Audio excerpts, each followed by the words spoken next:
Hello students, आज से हम शुरू करेंगे enzymes, different type of enzyme जो हमारे सिलेबस में हैं, जैसे लाइसोजाइम, काइमोट्रिप्सिन, कार्बोक्सीपेप्टाइडेज। तो पहला जो आज का लेक्चर है वो हमारा है लाइसोजाइम पर। तो लाइसोजाइम की जो डिस्कवरी है वो बहुत इंटरेस्टिंग है। अलेक्जेंडर फ्लेमिंग, जिनको पेनिसिलिन की डिस्कवरी के लिए जाना जाता है, वो जब पेनिसिलिन पे काम कर रहे थे तो एक दिन यूरोप में सर्दियाँ खूब ज़्यादा लंबे समय तक और बहुत टेम्परेचर बहुत बिलो रहता है। तो एक दिन उनका थोड़ा नोज़िया था उनको, तो उनके नोज़ से म्यूकस की एक ड्रॉप पेट्री डिश में गिर जाती है। और जब वो पेट्री डिश को जब स्टडी करते हैं तो वो देखते हैं कि उस पेट्री डिश में जो कल्चर मीडिया में जो बैक्टीरियाज थे, वो बैक्टीरियाज जो हैं उनकी सेल वॉल का लाइसिस हो गया है। तो उन्होंने देखा ऐसा क्या हुआ कि ये, फिर उन्होंने इसको 2-3 बार जब एनालाइज़ किया तो उनके समझ में आया था कि सुबह ऐसा कुछ हुआ था, शायद उसकी वजह से ये हुआ है। एंड देन आफ्टर उन्होंने देखा कि हमारे म्यूकस में, हमारे स्लाइवा में, हमारे नोज़ में जो म्यूकस है उसमें एक जनरलाइज ऐसा कुछ है, एंजाइम है कोई ऐसा जो बैक्टीरियल सेल वॉल का लाइसिस कर देता है, और उन्होंने इसका नाम दिया lysozyme. Lysis plus enzyme, lysozyme, ऐसा एंजाइम जो लाइसिस या तोड़ने का काम करता है। तो लाइसोजाइम की जो हिस्ट्री है, उसके नामकरण की जो हिस्ट्री है, उसके नॉमेनक्लेचर की, वो बहुत इंटरेस्टिंग है। नाउ लाइसोजाइम करता क्या है? बैक्टीरियल सेल वॉल का जो है लाइसिस करता है। जनरली जो बैक्टीरियल सेल वॉल है वो 2 यूनिट्स की एक तरह से पॉलीमर है। एक है उसमें एन एसिटाइल म्यूरेमिक एसिड और दूसरा है N acetyl glucosamine. N acetyl muramic acid का अगर आप स्ट्रक्चर देखें तो ये कुछ ऐसा है, जहाँ ये जो आर ग्रुप है वहाँ क्या है? CH3CHCO negative, that is acidic group. That's why N acetyl muramic acid, N acetyl, ये देखो एन एसिटाइल और म्यूरेमिक एसिड का ये स्ट्रक्चर है NAM। दूसरा है NAG, एन एसिटाइल ग्लूकोजामीन। ये N और एसिटाइल और ये ग्लूकोज का, अमीनो ग्लूकोज का स्ट्रक्चर। जनरल अगर यहाँ अगर OH होता, ये OH होता तो ये आपका ग्लूकोज का स्ट्रक्चर होता। तो ग्लूकोज का एमिनेशन हुआ है तो ये हो गया ग्लूकोजामीन, और उस अमीन के N पे क्या जुड़ा हुआ है? एसिटाइल ग्रुप, तो एन एसिटाइल ग्लूकोजामीन, ठीक है।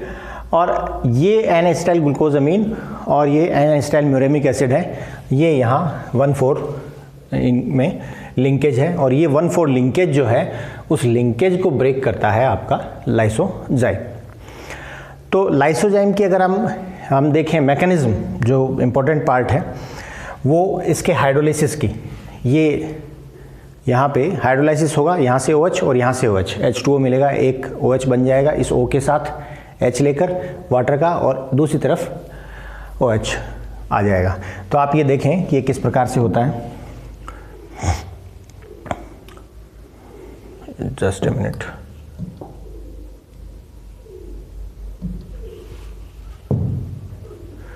ओके, अब अगर हम थोड़ा गौर करें तो ये जो ब्लू शेडेड जो ये दिख रहा है आपको, कैविटी दिख रही है, इसको थोड़ा जूम करें हम, आप इधर आए। ये जो ब्लू शेडेड कैविटी आपको दिखाई दे रही है, ये ब्लू शेडेड कैविटी जो आपको दिखाई दे रही है, ये कैविटी जो है ये एक्टिव साइट है लाइसोजाइम की। आपको एक लंबी कैविटी दिखाई देती है, और इस लाइसोजाइम की इस कैविटी में 6 यूनिट्स जो हैं, 3 यूनिट्स NAG की, 3 यूनिट्स NAM की, ये इजीली फिट हो सकती हैं। तो हमने इनको नाम दिया ABCDENFG। नीचे आप जाएंगे तो FGB है, ये देखें G नहीं, F, 6 यूनिट्स, ABCDEF। और ये जो पार्ट है D और E, NAM और NAG के बीच का, यहाँ से लाइसोजाइम लाइसिस करवाता है, क्लीवेज करवाता है। तो ये क्लीवेज, इस 1,4 जो बॉन्ड है, ये बॉन्ड कंडेंसेशन से बना होगा, तब वाटर रिलीज हुआ होगा। अब हम इसका हाइड्रोलिसिस करेंगे तो अगेन दोनों को OH मिल जाएगा और ये बॉन्ड ब्रेक हो जाएगा। आप अगर इस स्ट्रक्चर में गौर से देखें तो इस NAM का जो है, NAM, इसका जो चेयर कन्फर्मेशन है उसका डिस्टोर्शन हुआ है। तो आप ये एक चीज़ देखें, गौर करें, ये जो डिस्टोर्शन हुआ है ये यहाँ पे ये बॉन्ड ब्रेक होगा। आप ये देखें, ये जो चेयर कन्फर्मेशन है, ये चेयर कन्फर्मेशन का यहाँ डिस्टोर्शन हुआ है। इसकी वजह से क्या हुआ होगा, जो आप कैविटी में, अच्छा ये डिस्टोर्शन होने के बाद ये मॉलिक्यूल बाहर क्यों नहीं निकल रहा, आप यहाँ देखिए, यहाँ देखें, hydrogen bond, hydrogen bond, hydrogen bond, hydrogen bond, यहाँ हाइड्रोजन बॉन्ड, ये हाइड्रोजन बॉन्ड, हाइड्रोजन बॉन्ड, ये हाइड्रोजन बॉन्ड, हाइड्रोजन बॉन्ड, क्या शो कर रहे हैं ये हाइड्रोजन बॉन्ड शो कर रहे हैं बाइंडिंग एफिशिएंसी या binding affinity of enzyme and substrate. यहाँ लगभग 18 हाइड्रोजन बॉन्ड बनते हैं टोटल। वो उन 18 हाइड्रोजन बॉन्ड्स की वजह से ये सबस्ट्रेट और एंजाइम के बीच में इतनी अच्छी लॉकिंग हो जाती है कि ये निकल नहीं सकता। और ये जो डिस्टोर्शन हुआ है ये कंपैरेटिवली उनके कंपैरिजन में बहुत कम एनर्जी वाला है। तो ये डिस्टोर्शन के लिए ये सबस्ट्रेट रेजिस्ट नहीं करता। सबस्ट्रेट रेजिस्ट नहीं करता तो होगा क्या, हमने पढ़ा है कैटालिसिस में कि मान लो ये जनरल फॉर्म थी कैटालिसिस की, इसने क्या किया, सबस्ट्रेट को डिस्टेबलाइज कर दिया। अगेन जब तक ये रिएक्शन होगी ये पूरी transition state very well stabilize होगी। जब हम स्टेप्स देखेंगे तो आपको समझ में आएगा।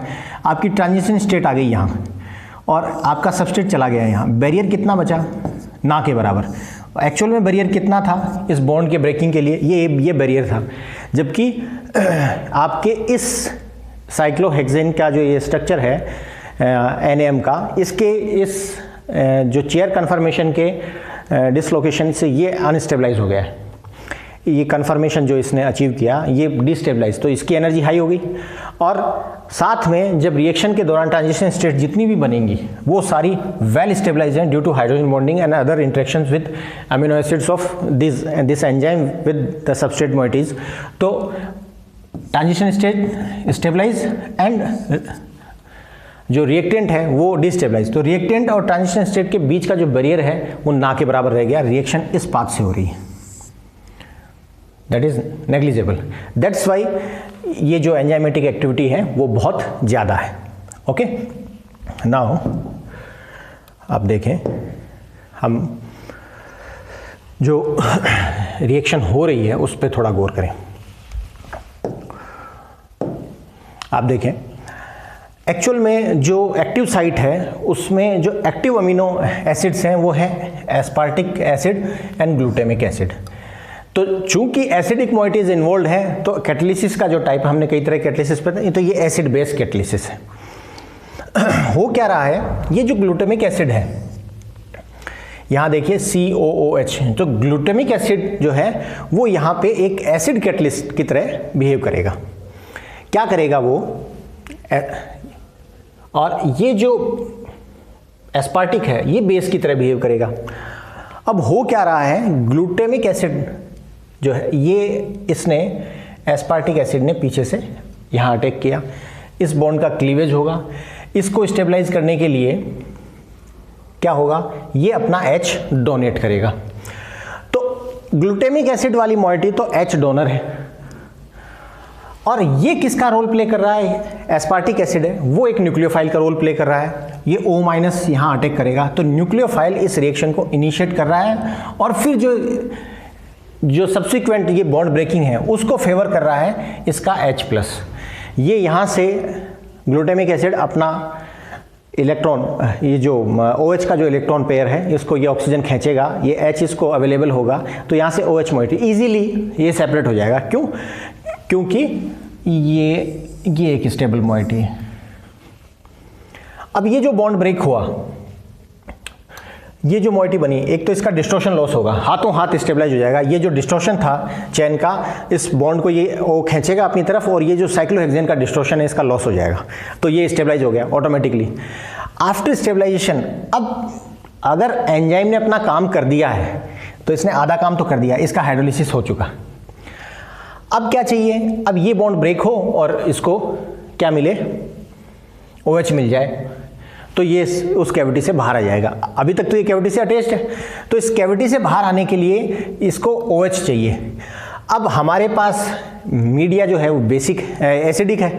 अब इस एसिडिक मीडिया में OH कहाँ से लेके आए, तो जो वाटर है इसका ये OH यहाँ H2O यहाँ अटैक करेगा। जब ये अटैक करेगा तो अब ये जो आपका ग्लूटामिक एसिड है, ये ग्लूटामिक एसिड एसीटेट था ये, या जो हम कहें कार्बोक्सिलेट जो ग्रुप है, ये कार्बोक्सिलेट ग्रुप जो है वो यहाँ से H को विड्रॉ करेगा। जैसे ये H विड्रॉ करेगा, ये OH यहाँ अटैक करेगा, ये बॉन्ड वापस ब्रेक हो जाएगा। तो अब यहाँ देखें आप, ये बन गया एस्पार्टेट और ये ग्लूटामिक एसिड अपनी फॉर्म में आ गया और ये बॉन्ड का ब्रेकिंग हो चुकी है। अब आप इनिशियल स्ट्रक्चर देखें एंजाइम की, तो इनिशियली एंजाइम ग्लूटामिक एसिड की फॉर्म में था और ये एस्पार्टेट था, और फाइनली भी ये एस्पार्टेट और ग्लूटामिक। तो एंजाइम अपनी इनिशियल पोजीशन में आ गया है और हमारा हाइड्रोलाइसिस पूरा हो गया है।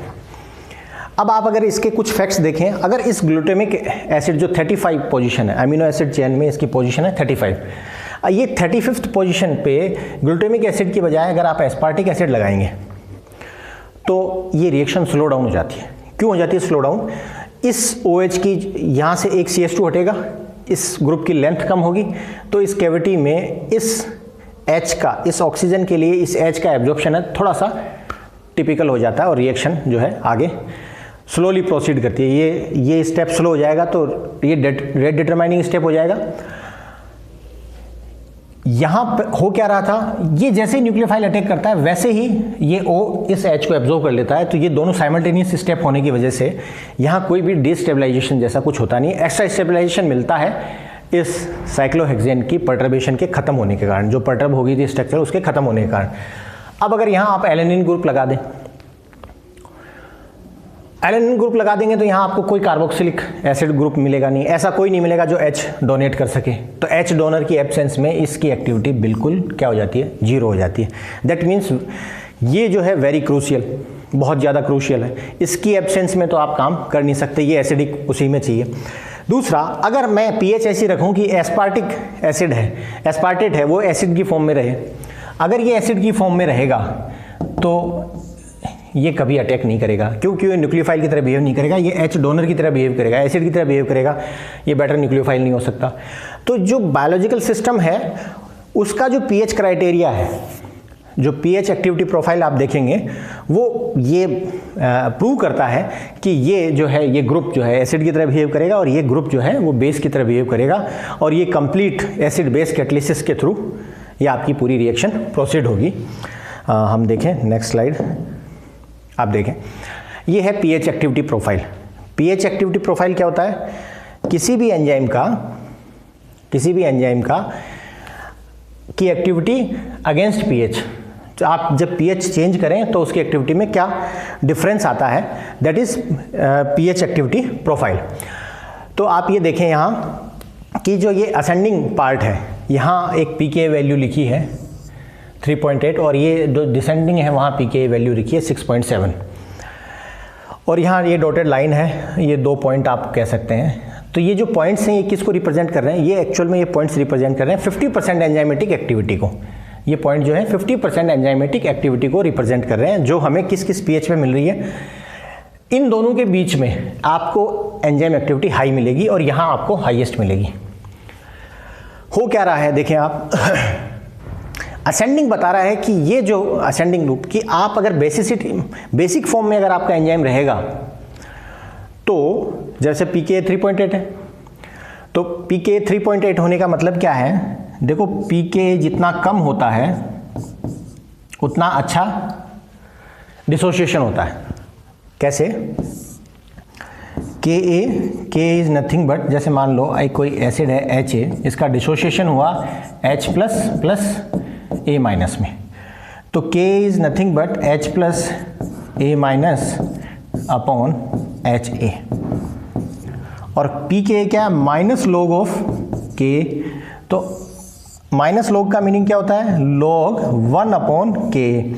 तो K जितना ज़्यादा होगा pKa उतना ही क्या होगा, कम होगा, और K जितना ज़्यादा होगा उतना आपको बेसिक फॉर्म मिलेगी एंजाइम की। ठीक है, तो एस्पार्टिक जो है ग्रुप वो बता रहा है 3.8 को, इस फॉर्म में वो रहना पसंद करेगा। हायर pKa जो आ रही है वो इसकी वजह से आ रही है, और यहाँ तक ये इम्प्रूव ही होगी। इस pH तक अगर आप जाते हैं तो ये एस्पार्टेट आपको अच्छी क्वांटिटी में अवेलेबल है। अब उसके आगे आप देखें ग्लूटामिक एसिड, तो वो एसिड की फॉर्म में एक्टिव होगा। एसिड की फॉर्म में एक्टिव होगा, इसका मतलब क्या है कि उसका पीके के क्या होना चाहिए, कम, तो पीके क्या होना चाहिए उसका, कंपैरेटिवली ज़्यादा।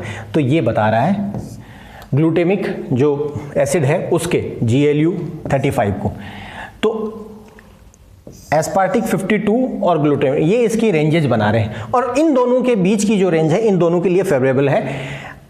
पर्याप्त मात्रा में, एडिक्वेट क्वांटिटी में आपको एस्पार्टेट और ग्लूटामिक एसिड अवेलेबल है। मतलब ग्लूटामिक एसिड H डोनर के तौर पे और एस्पार्टेट जो है वो न्यूक्लियोफाइल के तौर पे, ग्लूटामिक H डोनर के तौर पे और ये न्यूक्लियोफाइल के तौर पे। तो एस्पार्टिक एसिड, एस्पार्टेट को काम न्यूक्लियोफिलिक अटैक का ही करना है, उसको न्यूक्लियोफाइल की तरह बिहेव करना है।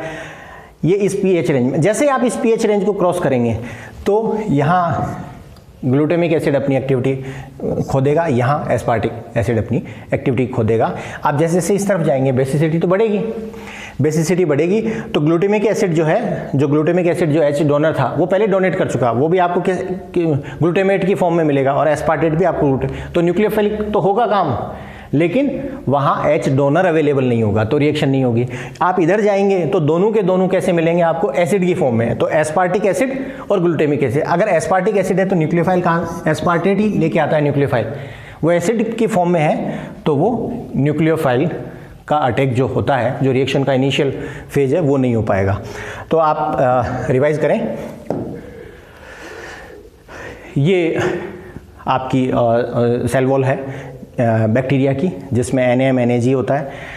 इस बैक्टीरियल सेल वॉल को फिट करने के लिए लाइसोजाइम एंजाइम के पास एक कैविटी है, और उस कैविटी में D और E NAMNAG के बीच में जो 1,4 जो ग्लाइकोसिडिक बॉन्ड है उसको तोड़ने के लिए इसके पास एफिशिएंट ग्रुप्स हैं जो हैं एस्पार्टिक, यहाँ जो एक्टिव ग्रुप्स हैं ग्लूटामिक 35 एंड एस्पार्टिक एसिड जो, तो ये ग्रुप और उनकी जो पोजीशन है, उनकी जो pH का रेगुलेशन है वो इस रिएक्शन को प्रपोज करता है, जहाँ ये न्यूक्लियोफाइल की तरह बिहेव करता है, ये एसिड की तरह बिहेव करता है, और देन ये रिएक्शन प्रोसीड होती है। एट लास्ट आपको आपका एंजाइम मिल जाता है और स्टेबल प्रोडक्ट मिलता है जो कैविटी से इजीली बाहर आ जाता है। ठीक है, so this is all about lysozyme enzyme mechanism. इस तरीके से लाइसोजाइम काम करता है। नेक्स्ट क्लास में हम देखेंगे एक नया एंजाइम। Okay, thanks.